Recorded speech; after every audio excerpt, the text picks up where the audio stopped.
uma reflexão importante, relevante, ampliando aí a nossa perspectiva de conhecimento a respeito do tema. E nesse segundo momento, nós faremos aqui continuaremos refletindo sobre o tema a partir de uma metodologia um pouquinho diferente, e eu quero já trazer uma pergunta do nosso aluno que nos enviou, o Alan Santos. Ele diz assim: professores, o que vocês acham dos municípios estimularem a criação de cooperativa? Professor Rodolfo.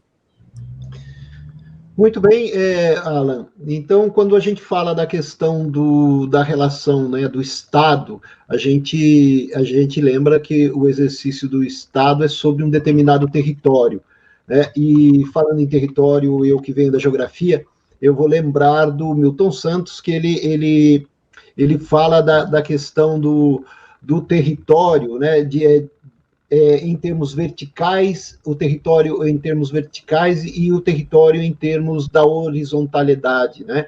Então, quando a gente fala do território da horizontalidade, a gente está falando dos processos de participação da comunidade, né, na maior participação, na maior democracia, né, da comunidade na determinação das leis, né, na condução do município. Então, quando os municípios abrem, né, para incentivar as cooperativas no momento de crise econômica, né, eles estão abrindo, né, para que haja essa possibilidade de que, por exemplo, na agricultura familiar, os agricultores possam se associar, né, para vender o seu produto mais barato, para poder negociar com a própria prefeitura vender o seu produto mais barato, ou mesmo na questão da condição do trabalho urbano, né? Isso tudo faz parte da economia solidária, né? E é muito importante isso para os municípios.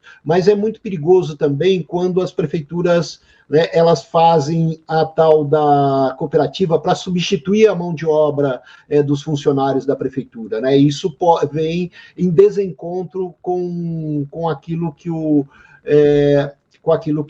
Milton Santos ele chama então de horizontalidade do poder público, né, ou da participação das pessoas. Perfeito, professor Rodolfo, muito obrigado. E tem uma segunda pergunta que eu já quero trazer também para a gente refletir rapidinho, que é também, perdão, do Alan, e ele diz assim, professora Maria Emília, sobre a pejotização, ela cria grandes danos ao trabalhador? Então, professor, é o seguinte, como eu estava comentando, né, no bloco passado, sobre as transformações no mundo do trabalho, com esse novo padrão flexível, os contratos de trabalho eles também se flexibilizaram, né? Isso também, essas novas tecnologias, né, a própria globalização, a competitividade dos mercados, trouxe novas desigualdades, né, claro, já havia desigualdades antes, mas trouxe novos tipos de desigualdades, não só entre os países, entre as empresas, mas também entre os próprios trabalhadores, né? Então, você tem setores altamente qualificados que, para eles, assim, um determinado tipo de contrato de trabalho, né, é muito não dependente de uma empresa, ele é muito mais vantajoso para ele, né? Ele ser autônomo, ele ser o PJ. O que é o PJ? É a pessoa jurídica, então a pessoa ela é uma empresa, né?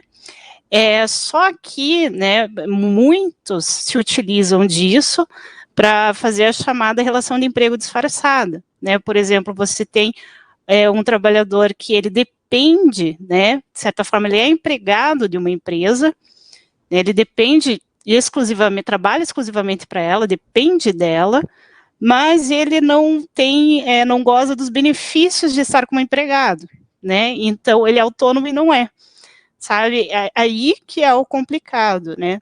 E fora o PJ também, a gente tem outras formas, né, que daí vamos chamar de precarização dos contratos de trabalho, que é, por exemplo, o temporário, o parcial, o zero hora, né, criado na Inglaterra, que no Brasil está chamado de intermitente, A gente tem também agora esses trabalhadores de aplicativos que também não são autônomos, mas também não são empregados, né? Enfim, é uma questão assim que traz muita insegurança, né, para grande parte dos trabalhadores. Mas, assim, vai depender muito da qualificação, do tipo de trabalho e do perfil, né, desse trabalhador. Esse contrato ele pode ser vantajoso ou não. É isso. Perfeito, professora Maria Emília, obrigado pela sua exposição a respeito do assunto, respondendo aí uma questão do nosso aluno. Bom, eu quero convidar a professora Valéria agora para conduzir, né, a sequência, trazendo aí, continuar refletindo sobre o tema, mas a partir de uma pergunta